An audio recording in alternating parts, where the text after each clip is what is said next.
Uma semana após o maior e mais espetacular colapso de um fundo de investimento por chamada de margem, desde o fundo LTCM, Long Term Capital Management, que quebrou com a crise da Rússia.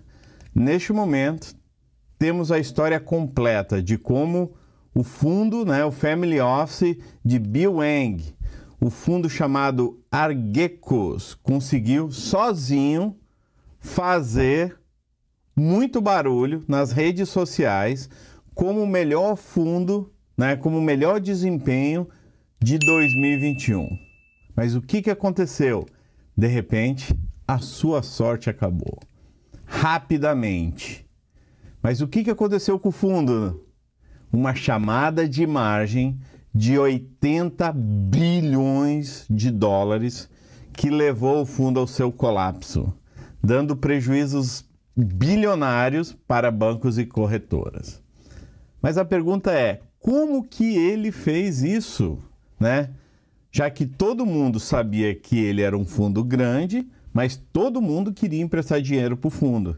Então o fundo se aproveitou, dessa enxurrada de dinheiro e taxas baixas, que o governo americano disponibilizou, e a maioria dos bancos desesperados para ganhar dinheiro, começaram a emprestar dinheiro para o fundo. Só que a grande jogada, a grande sacada foi que o fundo pegava dinheiro emprestado, mas ele nunca foi dono das ações. Como assim? Ele nunca comprava as ações. Ele fazia contratos de compra, de ações, conhecido como TRS, os tais dos Total Return Swaps, ou CFDs, que tem algumas corretoras que você pode negociar os CFDs. Quando você negocia, você não está comprando diretamente assim o ativo, mas você está negociando diretamente com a corretora contratos de diferença de preço, certo?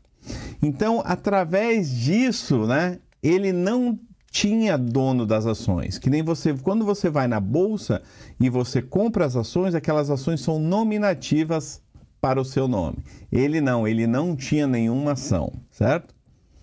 Então, isso é muito semelhante ao que aconteceu na crise de 2008, com os credit default swaps, Então, o TRS expôs o fundo, às margens de garantia de acordo com as oscilações diárias do preço das ações.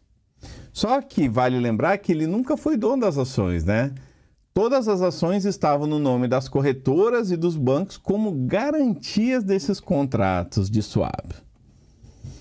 Mas vamos parar para pensar. Mas o que fez ele quebrar?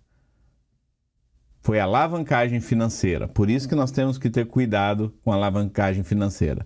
Foi a mesma alavancagem que transformou ele como o melhor fundo, o melhor retorno em 2021, fez ele quebrar agora. Então, o que ele fez? Ele acumulou uma enorme quantidade de ações da empresa de telecomunicações Viacom CBS, forçando todos os fundos e índices, e ETFs a comprarem mais ações para se adequar na composição, do fundo, e fez com que essas ações aí subiram mais de 300% em poucas semanas.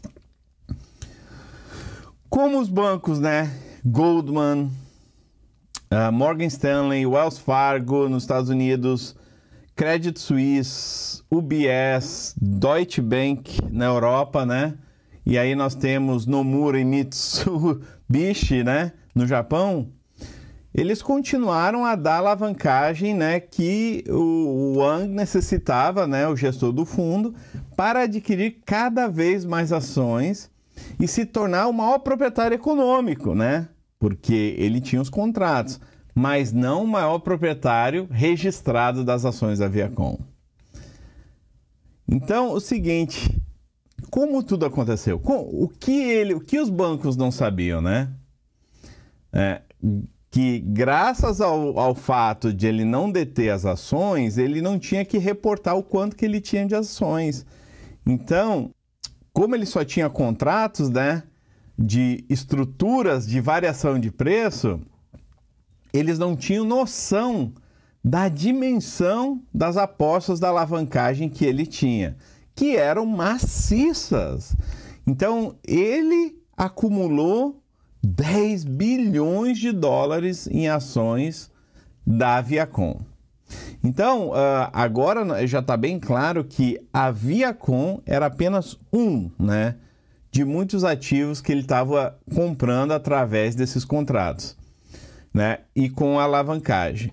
Então, com isso, ele conseguiu fazer apostas, né, colossais e assim evitava a divulgação junto ao órgão, né, que você precisa declarar o quanto ações você tem, tipo a CVM no Brasil, né?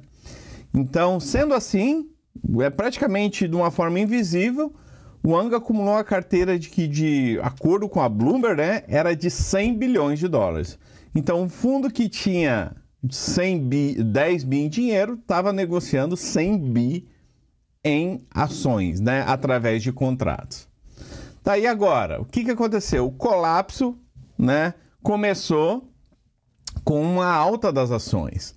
Pô, mas como assim uma alta das ações, né? Para a infelicidade de Wang, né, e para os bancos, com a alta do preço das ações da Viacom, na segunda-feira, a empresa decidiu fazer uma oferta de ações de 3 bilhões de dólares, quando a ação estava 100 dólares. Gente, isso era muito bom para a empresa fazer essa captação, né? E principalmente num preço alto, ele viu a demanda das ações, o preço das ações subindo, então disse, agora é o momento. E o setor, né, de telecomunicação é um setor meio problemático, tanto no Brasil como no mundo, né? Então, essa captação, gente, ela foi muito criticada e fez o preço das ações despencarem no dia seguinte, já mais de 10% com o anúncio, né? E em seguida já veio uma onda de recomendação de venda dos analistas do mercado financeiro, forçando o preço da ação, as pessoas a venderem, e o preço da ação caiu ainda mais. Foi nessa altura aí, gente, que o fundo, né, o Archegos, estava prestes a ter uma chamada de margem de bilhões de dólares, porque ele estava muito alavancado nos seus contratos, né, da Viacom. Então, sem dinheiro, né, os bancos fizeram a chamada de margem, dizendo, olha, o preço da ação despencou 25%, você está alavancado, você tem que botar aqui mais garantias. Ele disse, ó, não tenho. Então, o que os bancos pediram? A falência para poder eliminar os contratos e para vender as ações a mercado. Então, tinha um burburinho no mercado que tinha alguns grandes bancos que estavam tentando vender grandes lotes, mas não tinha ninguém para comprar.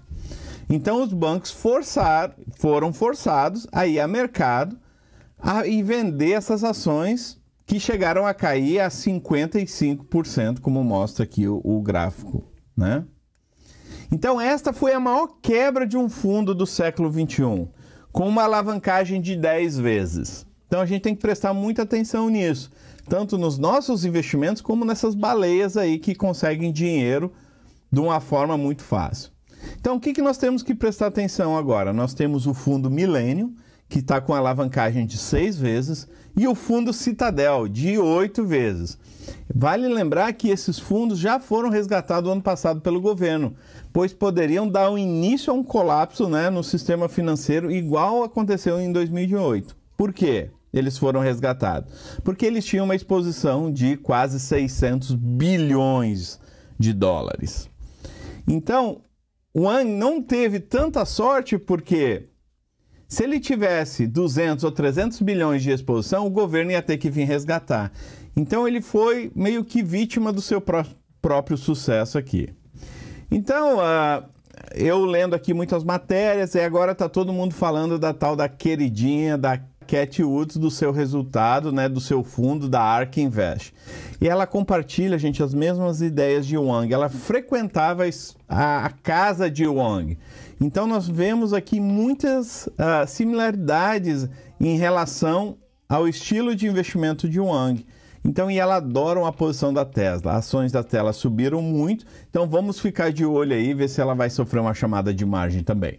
Gente, esse assunto é muito importante, não foi trazido para o Brasil, não sei porquê, mas eu gostaria de compartilhar essa história aí da maior quebra de um fundo desse século XXI.